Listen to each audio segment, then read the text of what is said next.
And shifting focus to the Ukraine-Russia war. In the latest, Paris hosted a summit with European leaders on post-war security for Kiev, with Ukrainian President Volodymyr Zelensky in attendance. Now, during the summit of what is described as the coalition of the willing, over 24 nations vowed security guarantees for Ukraine once the war ends.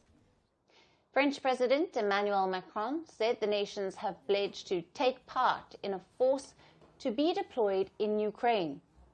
He added that these forces do not seek to wage any war on Russia and would not be deployed on the front lines. Instead, they will deter Russia from attacking its neighbour again. We have today 26 countries that have formally committed, with several others to clarify their position, but 26 countries committed to deploy as a reassurance force troops in Ukraine or to be present on the ground, at sea, in air, in order to bring this reassurance to the Ukrainian territory and to Ukraine the day after a ceasefire or peace. Macron also spoke about the regeneration of the Ukrainian army, a concern that was also raised by Zelensky. He said that Kiev and its allies have a general vision for security guarantees against any potential future aggression by Russia. He also blamed his Russian counterpart Vladimir Putin for not making a peace deal. Everyone sees that Russia rejects every peace initiative and that Putin has so far not agreed to peace. The general framework has been agreed on. We also understand that security guarantees are not only about the future, they are about here and now. A strong Ukrainian army will be the central element of security guarantees. The summit of 35 nations was attended by some leaders in person, while others, like UK Prime Minister Keir Starmer, joined remotely. And countries like Germany and Italy have not committed to sending troops to Ukraine. Following the meeting, European leaders also spoke to US President Donald Trump. Washington is yet to ascertain its stand on providing security guarantees to Ukraine. We also held a call with President Trump, in which we were able to establish all of this. The conclusion of this call is simple. In the following days, we will finalize the American support to these security guarantees. As I said, the United States is involved in every step of this process. The summit comes at a time when Donald Trump is planning to hold talks with Putin. Your phone call with Ukrainian President Zelensky today, do you plan to speak with Russia's President Putin in the near future? I will be, yeah, I will be. We're having a very good dialogue. The Paris summit also came in the backdrop of pressure that the European Union faces to step up its response to the 3.5-year-long war on its doorstep.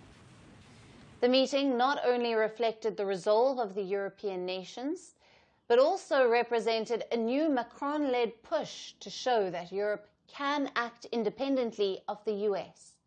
Since Trump upended US foreign policy and launched direct talks with Putin, a move that the Biden administration never initiated.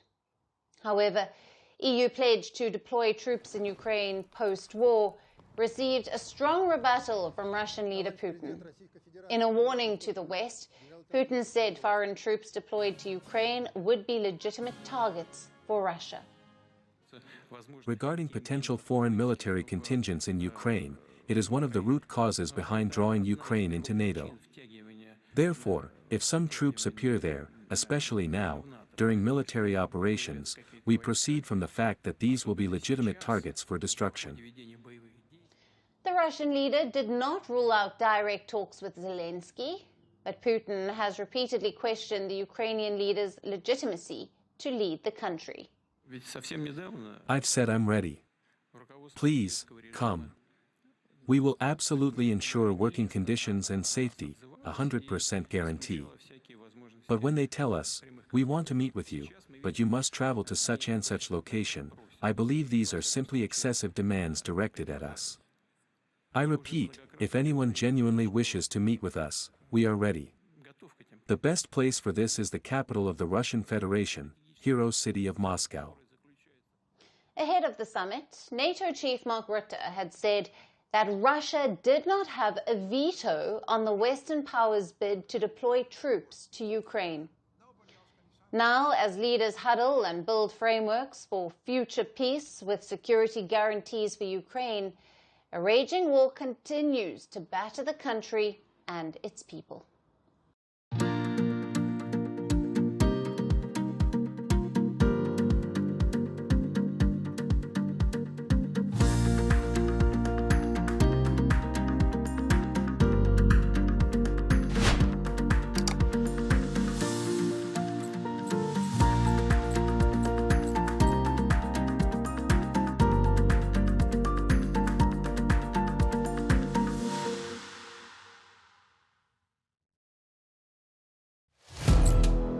Firstpost now available in 9 languages on YouTube. English, At $36 trillion. French, Le FMI, comme German, Geschäftsführenden Direktor, Hindi, $30 trillion ka karjo. Indonesian, Pemerintah tanpa pemeriksaan. Italian, Sekali radikali. Japanese, 4 兆ドル以上も Portuguese, por causa do próprio balanço patrimonial. Spanish. Beautiful bill. Go to Settings, click on Audio Track and select a language of your choice. Be the first to know what's happening around you in your first language. Firstpost.